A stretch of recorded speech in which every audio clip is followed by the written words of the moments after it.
अथ चतुर्दशोऽध्याय 14वां अध्याय गुणत्रय विभाग योग। श्री भगवान बोले, ज्ञानों में भी अति उत्तम उस परम ज्ञान को मैं फिर कहूँगा, जिसको जानकर सब मुनिजन इस संसार से मुक्त होकर परम सिद्धि को प्राप्त हो गए हैं। इस ज्ञान को आश्रय करके अर्थात धारण करके मेरे स्वरूप को प्राप्त हुए पुरुष सृष्टि के आदि में पुनः उत्पन्न नहीं होते और प्रलयकाल में भी व्याकुल नहीं होते। हे अर्जुन, मेरी महत ब्रह्म रूप मूल प्रकृति संपूर्ण भूतों की योनि है, अर्थात गर्भाधान का स्थान है, और मैं उस योनि में चेतन समुदाय रूप को स्थापन करता हूँ। उस जड़ चेतन के संयोग से सब भूतों की उत्पत्ति होती है। हे अर्जुन, नाना प्रकार की सब योनियों में जितनी मूर्तियाँ अर्थात शरीरधारी प्राणी उत्पन्न होते हैं, प्रकृति तो उन सब की गर्भ धारण करने वाली माता है और मैं बीज का स्थापन करने वाला पिता हूँ। हे अर्जुन, सत्वगुण, रजोगुण और तमोगुण ये प्रकृति से उत्पन्न तीनों गुण अविनाशी जीवात्मा को शरीर में बांधते हैं। हे निष्पाप, उन तीनों गुणों में सत्वगुण तो निर्मल होने के कारण प्रकाश करने वाला और विकार रहित है। वह सुख के संबंध से और ज्ञान के संबंध से अर्थात अभिमान से बांधता है। हे अर्जुन, रागरूप रजोगुण को कामना और आसक्ति से उत्पन्न जान। वह इस जीवात्मा को कर्मों के और उनके फल के संबंध से बांधता है। सब देहाभिमानियों को मोहित करने वाले तमोगुण को तो अज्ञान से उत्पन्न जान। वह इस जीवात्मा को प्रमाद, आलस्य और निद्रा के द्वारा बांधता है। हे अर्जुन, सत्व गुण सुख में लगाता है और रजोगुण कर्म में तथा तमोगुण तो ज्ञान को ढककर प्रमाद में लगाता है। हे अर्जुन, रजोगुण और तमोगुण को दबाकर सत्वगुण, सत्वगुण और तमोगुण को दबाकर रजोगुण, वैसे ही सत्वगुण और रजोगुण को दबाकर तमोगुण होता है अर्थात बढ़ता है। जिस समय इस देह में तथा अंतःकरण और इंद्रियों में चेतनता और विवेक शक्ति उत्पन्न होती है, उस समय ऐसा जानना चाहिए सत्वगुण बढ़ा है। हे अर्जुन, रजोगुण के बढ़ने पर लोभ, प्रवृत्ति, स्वार्थ बुद्धि से कर्मों का सकाम भाव से आरंभ, अशांति और विषय भोगों की लालसा ये सब उत्पन्न होते हैं। हे अर्जुन, तमोगुण के बढ़ने पर अंतःकरण व इंद्रियों में अप्रकाश, कर्तव्य कर्मों में अप्रवृत्ति और प्रमाद अर्थात व्यर्थ चेष्टा और निद्रादि अंतःकरण की मोहिनी वृत्तियाँ ये सभी उत्पन्न होते हैं।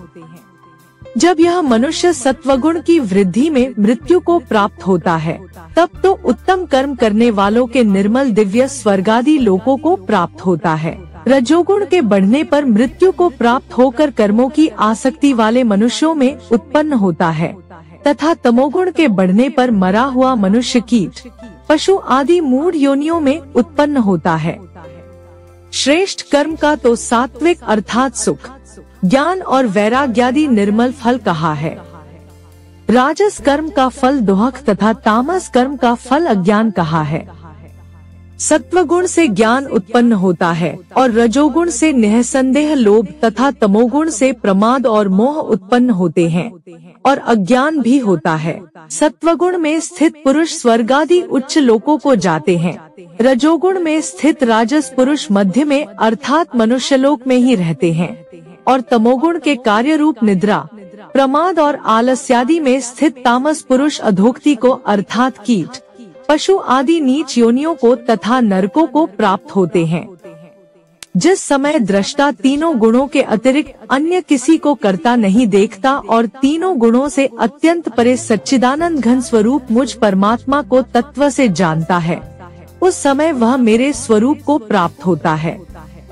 यह शरीर की उत्पत्ति के कारण रूप इन तीनों गुणों को उल्लंघन करके जन्म, मृत्यु, वृद्धावस्था और सब प्रकार के दुखों से मुक्त हुआ परमानंद को प्राप्त होता है। अर्जुन बोले, इन तीनों गुणों से अतीत पुरुष किन किन लक्षणों से युक्त होता है और किस प्रकार के आचरणों वाला होता है तथा हे प्रभु, मनुष्य किस उपाय से इन तीनों गुणों से अतीत होता है।